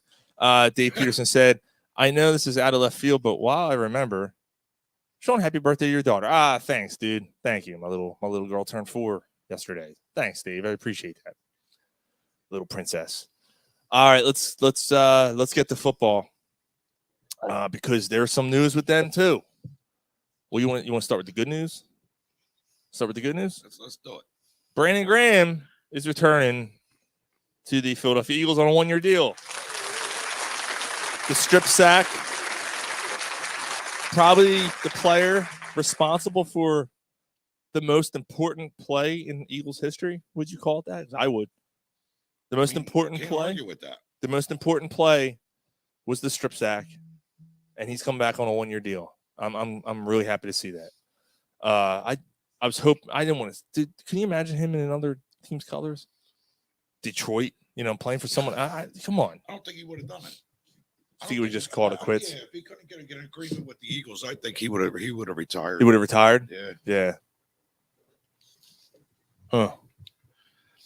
Yeah, I think you might be right there. BG said, Dave said, BG said out of loyalty. Actually, and he also said he took a pay cut because he wants to win a championship with Jalen. Jalen Hurts. He said Jalen's my guy, or Jalen is the guy. I want to be here when I'm going to win the championship with him. I'm going to see if I hit on my parlay. Let's see. I needed Lillard to score over 20, which he did. I needed Embiid to score over 30, which he did. I needed Harden to have 8 assists. He had 8 assists on the dot, and the Sixers won. I hit on my parlay. Nice. Way to go. That's the first 4-leg parlay I've ever won. Not for much money, though. But it's cool. Actually, a win, brother.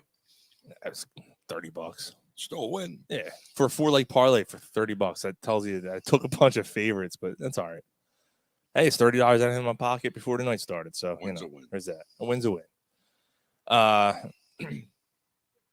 It'll pay for the gas money for you driving your drunk ass home tonight. Oh, well. So, it's all good. It's all good. Had a good time, man.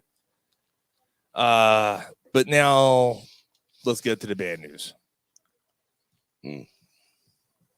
Darius Slay has been informed by the Eagles that he can look for a trade. Well, first they asked him if he would be willing to take a pay cut. He declined.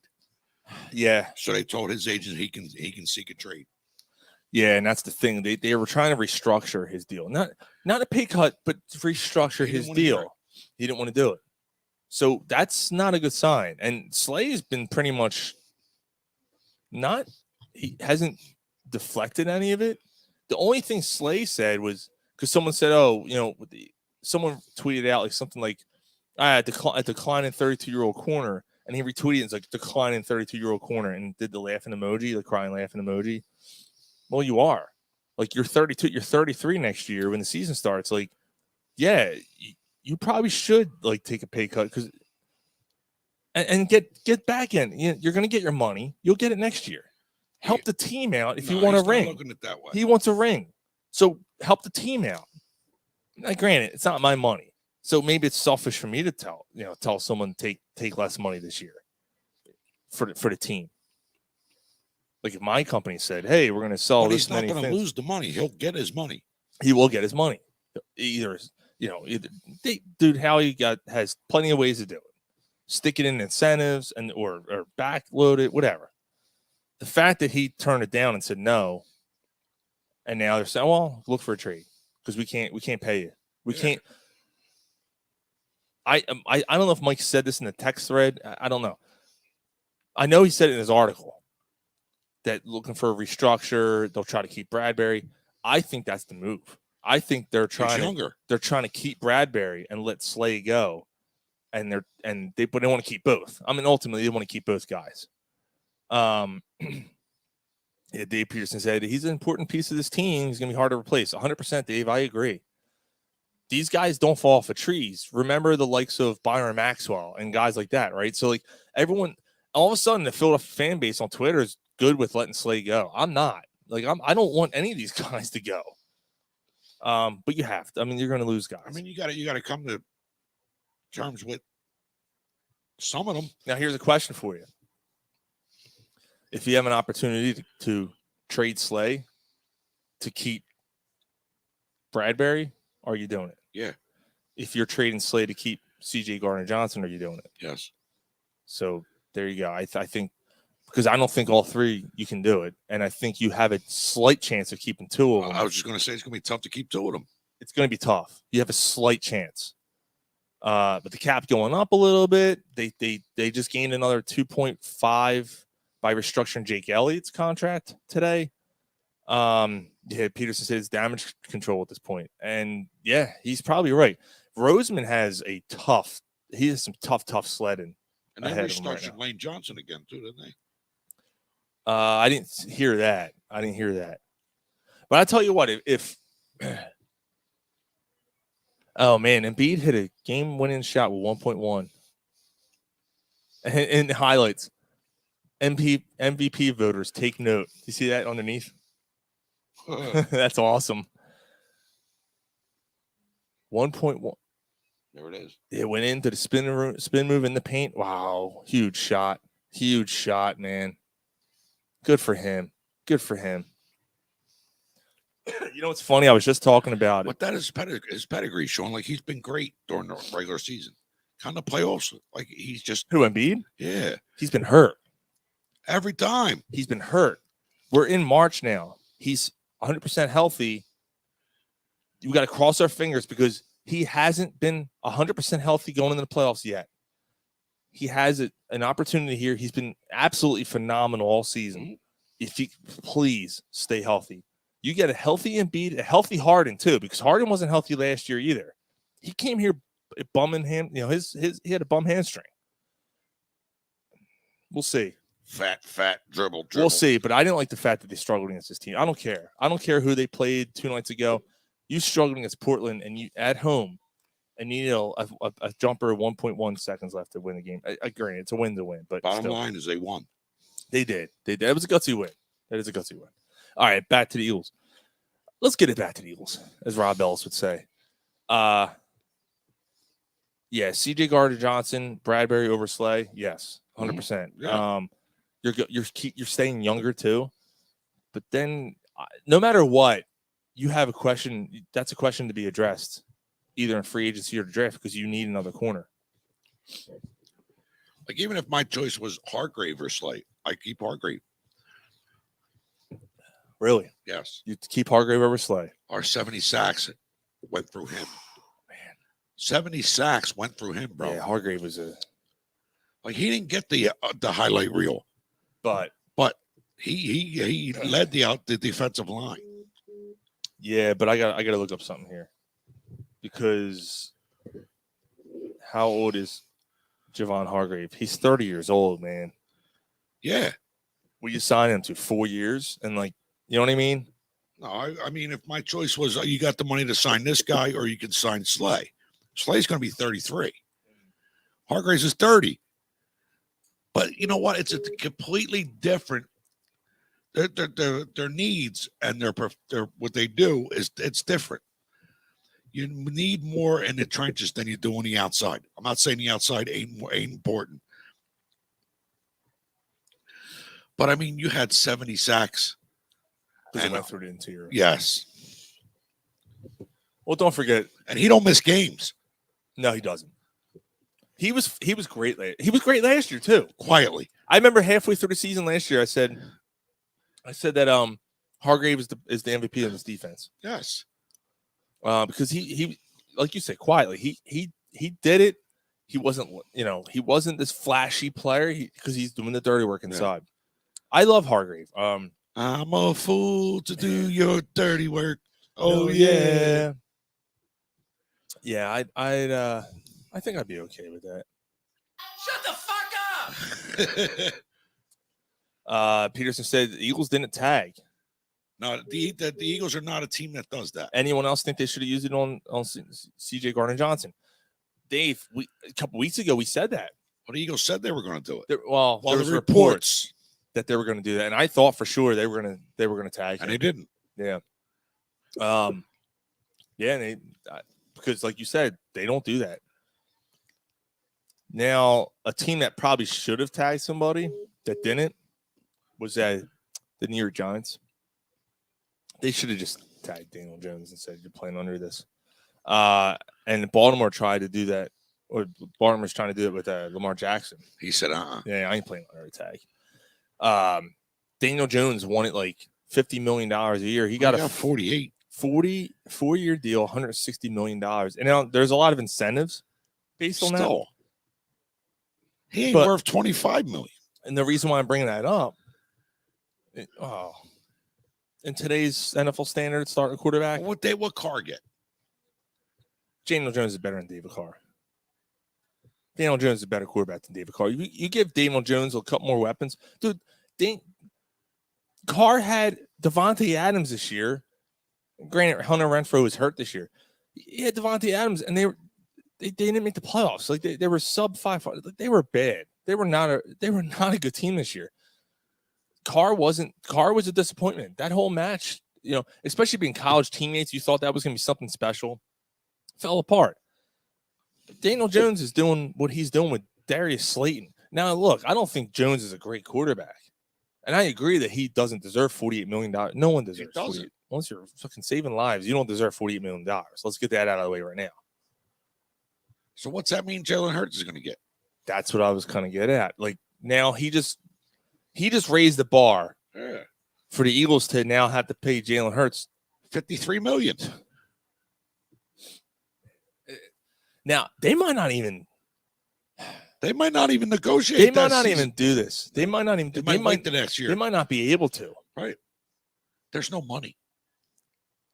But it's interesting to see what's going to happen. What if the Eagles have a handshake agreement with Jalen Hurts and they said, look, we're really strapped. You are our guy. You're not going anywhere. We're going to sign you to an extension. But in order to, we want to try to keep some of these guys.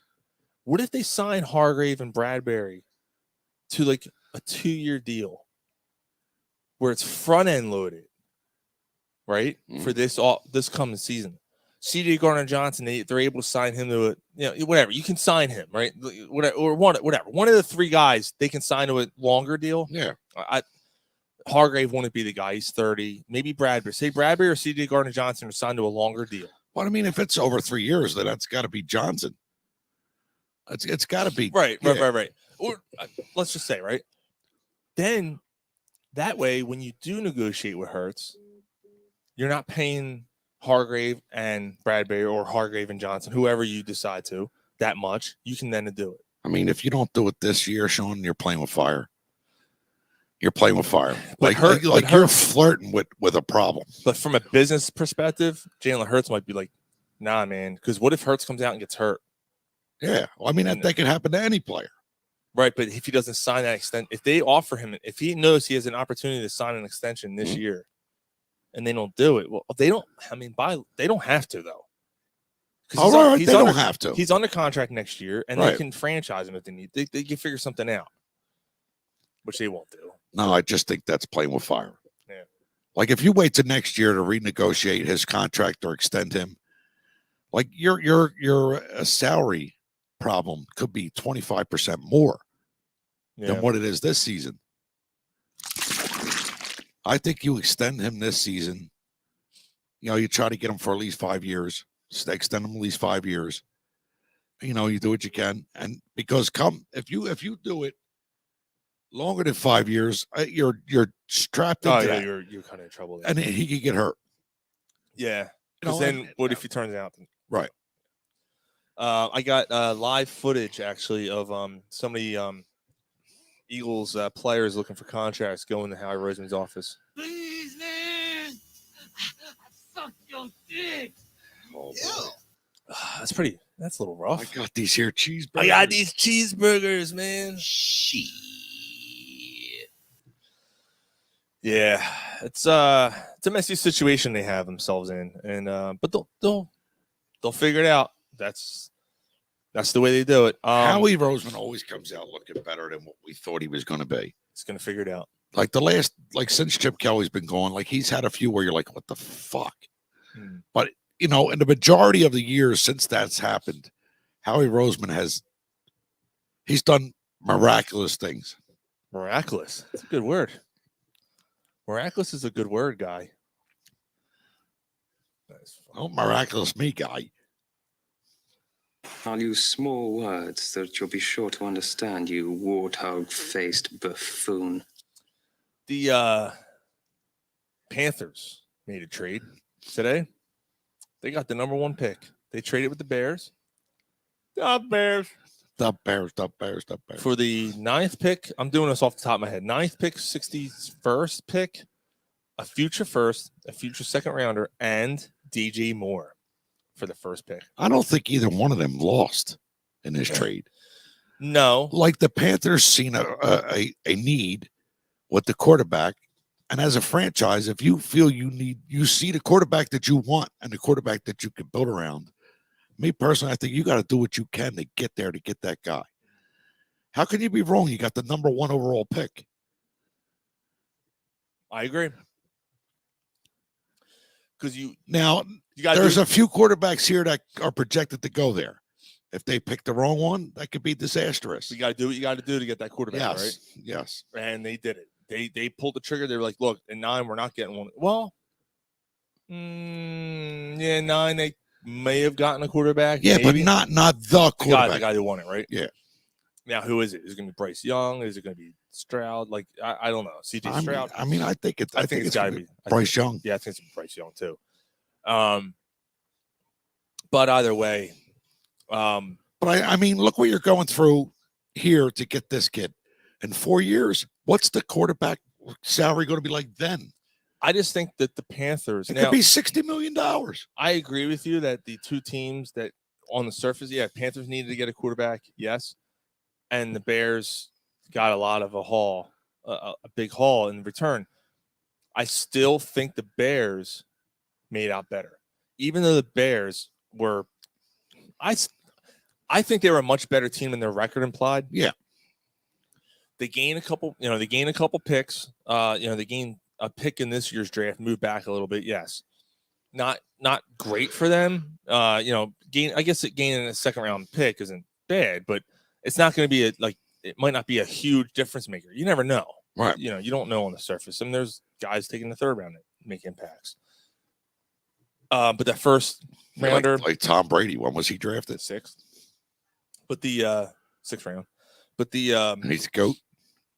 Yeah, so you never know. I mean, they could take a player that makes an immediate impact at 61. Offensive guy, offensive lineman, who knows? The fact that you got DJ Moore in the deal, as well as future 1st and 2nd round picks, to me is the killer because you now gave Justin Fields a legitimate number 1 receiver in Chicago. Now Justin Fields has something that he can actually throw to and count on to catch the ball. Right. So you couldn't pick a guy with the number 1 overall pick to have him be able to throw something to somebody. Yeah, like DJ.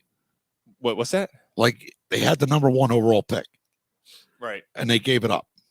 Okay. Yes, Chicago has a bona fide number 1 wide receiver now. Right. They couldn't find a guy with number 1 overall to be a bona fide number 1 receiver. Yeah, but you're not taking a receiver at number 1. Right. You're not taking a receiver at 1. But like the whole entire draft is a fucking chess game. yeah, Like even if you pick that guy in the first round and he's your quarterback, that don't mean he's going to work out. Like wasn't Ryan Leaf a number 1 overall pick? yeah, he sure was. And what did he do? Drugs. Yes. Yeah, he made a mess of his fucking life and his career. Like what the fuck? Yeah, you're not taking a receiver number 1, not in a quarterback heavy draft. Right. So it's a smart move for the Bears to move back because you're not taking a quarterback anyways. You have Justin Fields. Right. To get a number 1 receiver, to get future picks. Boom. Win. That's a no brainer. No, that's a great point, Sean. But also Carolina did not lose. No, but Carolina gave up a ton, man. And like that's what happens when you want to move the number 1 overall, Sean. You just traded your receiver away. You got to do something to get the quarterback that you believe is going to take your franchise to the next level. Yeah, you find a quarterback that you believe in. You got to do what you can to get him. And maybe having a Bryce Young or Stroud or whoever they decide to take is going to be the key to bring guys in. Yes. So that's, and now all of a sudden in 3 years, Carolina's a NBC and a WNBC, an NFC contender. New coaching staff. They're trying to build up stuff. Yeah. Like the thing that I find interesting with the Carolina Panthers, not just what they did with this trade, the thing that I find interesting to watch is Deuce Staley as the offensive coordinator. Mm. Yeah. I mean, God, dude, think about all the changes they made. They made a lot. DJ Moore gone. Christian McCaffrey's gone. Like, yeah. Like without that Christian McCaffrey trade, they ain't going to be able to do what they did. Yeah. They would not have been able to move up. No, that's true. That's true. And keep an eye on the Bears because they now pick in front of the Eagles in the first 2 rounds. They pick 9th overall, Eagles at 10, and they pick 61 when the Eagles pick 62. So the Bears are a team to kind of watch and see what they do. They ain't been relevant in 10 years. You never know, man. Things change. You're not wrong. Things change. Ready for some While You Were Drunk? Let's do it. All right. While You Were Drunk. I am not drunk, man. You're trying to make me drunk. It's time to catch up on some things you may have missed. Do you think a 6-pack is acceptable? While you were drunk. I'm drunk and I love cats. What more do you need to know? Gary Rosington of Leonard Skinner, the last living founding member, passed away this week. I think he's like 73 or something like that. Maybe a little older than that. But now they're all free birds. Yeah. How about that though? Like, think about Skinner, right? That's a shame, dude. Like, what a great fucking band, dude. When Skinner hit their peak, it was the early 70s, right? The 73, I think it was. Like, and then like soon after they had that crash and like half the band died. Like, the singer died and Van Zant. And then like they reformed and like the brother, like I'm not quitting, and reforms the band and they tour and they go on for another 40, 50 years, man. Yep.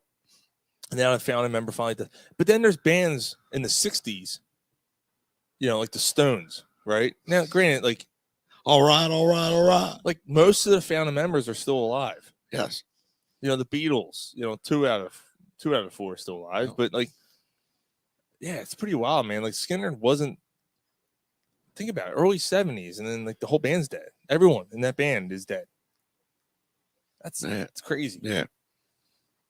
Why can't John Bon Jovi fucking die? Hey. What? What's wrong with Bon Jovi? Oh, he's halfway there. Never mind. There's a lot wrong with Bon Jovi. That was bad. John Bon blow me. Yeah, really. Oh. Go buy another pier in Jersey, you fuck. I have to ask you a question, dude. Mate? No, the other guest on the show. What I do? The other guest on the show. Ask why. How does an orphan take a selfie? How? With his family.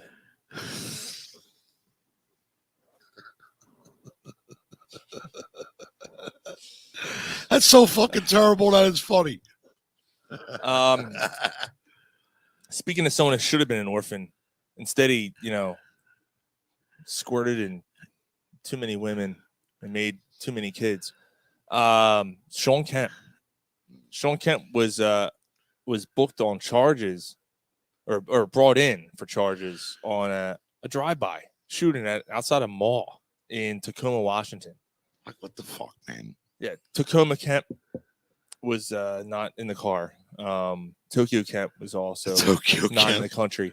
The other country in the states that he's had babies in. Mississippi Kemp was unavailable for comment.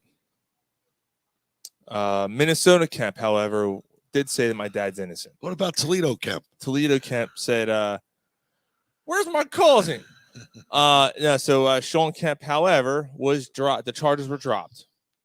He I guess was found to not be involved in the shooting. Thank God, because he's over 50 years old doing a drive-by. That'd be ridiculous. Like that, and then there was a shooting at Joe Mixon's house. Yeah, and the same thing. He's also not involved. Yeah. Charges not filed against. But still, it's at his house. Yeah. And it's a juvenile that got shot in the leg. Yeah. Like, what the fuck? Well, you got everything going on in your life, and you got this element near your house. Whatever. I know. We talked about it last week. All these athletes, man, like making these mistakes. You know, Karl Malone charted. You know, things being brought up from his past. That's the Steve McNair aspect. He's dead. Yeah, he got murdered. God. That was messed up, man. Yep. His wife, right? Did his wife kill him? Oh, I think it was his girlfriend. His girlfriend killed him? Yeah. Yeah. You never want a ring. Like he was married and he was messing around with her. So that makes sense because he never got her ring because he didn't get one either. Well, you can't get rings. You can take a bullet. Jesus. We just talked about Carr. Derek Carr. We called him. You called him David Carr earlier. Whatever. Who cares? Derek Carr. They're both irrelevant. David. I just did it. Derek Carr signs with the Saints. So good signing for them. I think he's a good quarterback, and I think that's a good move for them. A solid quarterback. They needed some stability there. You know, you've been kind of jumping around. Jameis Winston, yeah, he's all over the place. Tyson Hill's not a quarterback, so that was a good move. He's a gadget player. That was a good move. Geno Smith. Now, I think this is an overreaction. But Geno Smith's been given a $100 million contract by Seattle, extension, $100 million. Like, how many years that guy been in the fucking league? Right, 10. He's 10 had years. one good year. Right. So he gets $100 fucking million. Yep. Like, I agree. That's going to be the Nick Foles deal. Where Nick Foles, like, we're like, really? Like I know he just won a Super Bowl. That's a reactionary contract.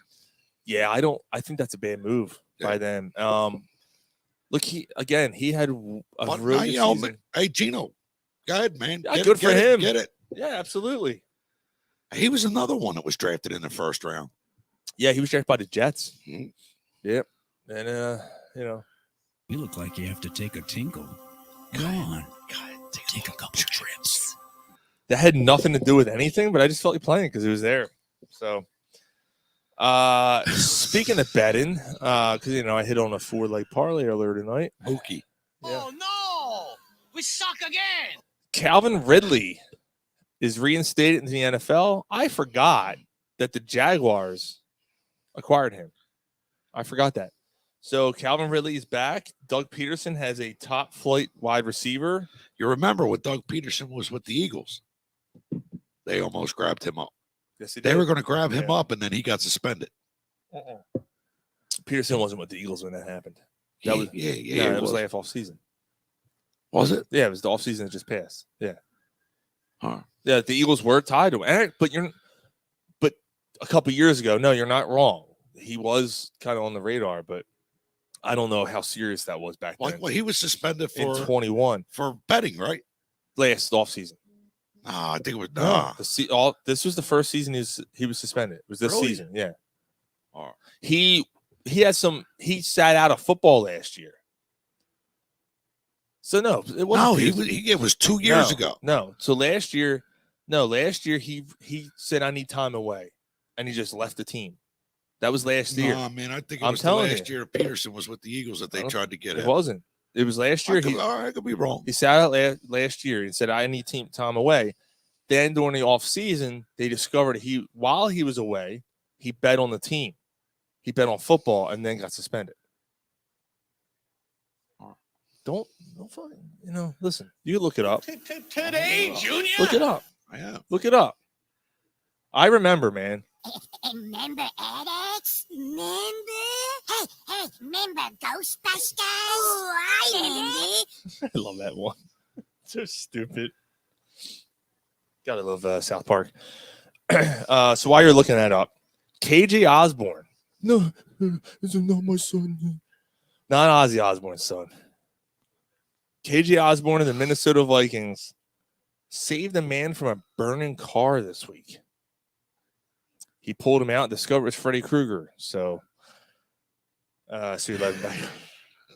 I'm your new boyfriend now, Nancy. Tina. Fuck, it won't come on. Oh, why? I don't know. I know why. Because it ain't true. No, because Calvin Ridley. Yeah, okay. Because Calvin Ridley wasn't on the radar when Peterson was here. He was still on his rookie contract. They weren't going to. It was last year they were looking at Calvin Ridley, and then he sat out and was like, "Oh, something's wrong here." How was it last year? No, that wasn't last year because that's the year they traded for AJ Brown. Yeah, they traded for AJ Brown this offseason because they couldn't get Calvin Ridley because Calvin Ridley was suspended. Okay, I'm not arguing with you. I'm just What did you just say? He just called me a jive turkey. No, jive turkey. No, he did not. He called you cocksucker. Oh, well, where's Mike and Ryan? Well, that's much more acceptable. It's much more acceptable. I'll take it. Jim Boeheim is out. Jim Boeheim is out at Syracuse.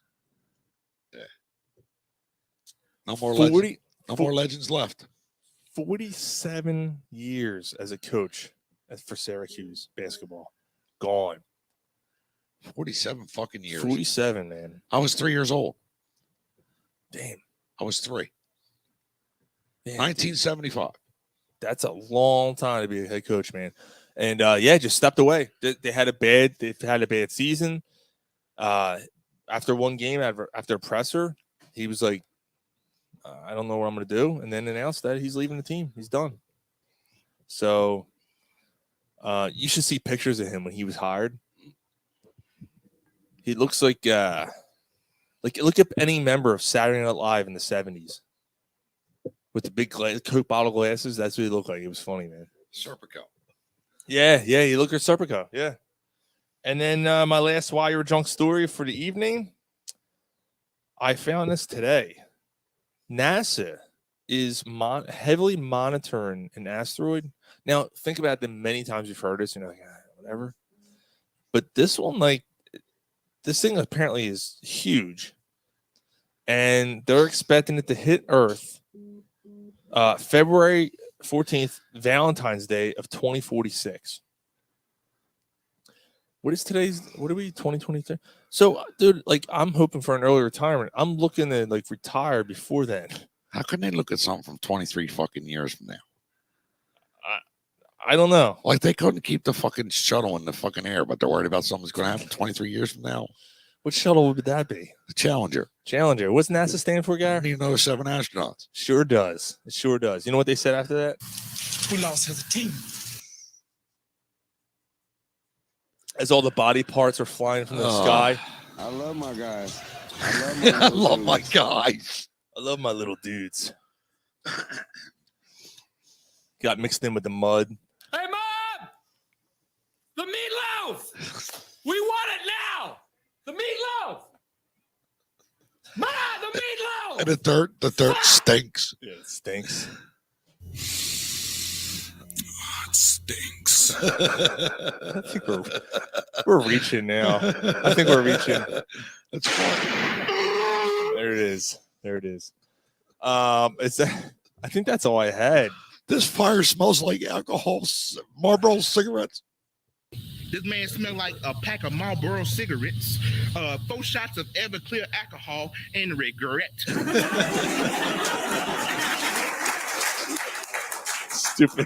Stupid laugh track. What the fuck? What?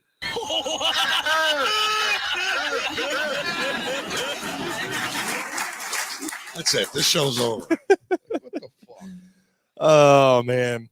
You can't even crash a fucking shuttle. All right, we You get no respect from this show. 23 years. 23 years when you get hit by an asteroid, man. Yeah. That would suck. On Valentine's Day. I'll be fucking 73. You ain't gonna make it. Don't worry about it. I'm just looking out for you. You You ain't gonna make it. I ain't making it. Hey, you're embarrassing yourself, you geriatric fuck! All right. So first and foremost, we want to graciously thank Mr. Jason Myrtetus for joining the show tonight. He was dude. He said it. Anytime you text me, I'm in, and it's the truth, man. Anytime he's absolutely. On Yeah, he don't ever tell us no. No, he doesn't. Unlike Pete Rose's girlfriends. They didn't tell him no. No, they don't. They don't tell him Pete Rose no. He just right. They told him that. She said she was 18, Your Honor. Yeah. But Mr. Rose, she's only 12. It ain't my fault. She said she was 18. Yeah. What am I supposed to do? That's why I love this great state of Kentucky. Hit a single, went for a triple. Is it his fault? That's why I had to take it down in the dugout. He's like old enough to pay you, old enough for me. That's Pete Rose style. Yeah, she's crawling. She's in the right position. Already. Let me see how far I can stick this bat. Dave Peterson said, good night. Ball boy. Good night, guys. Have a great boy. week. See you guys next Friday. Keep the beer on ice and our sports teams on fire. Dude, I love that.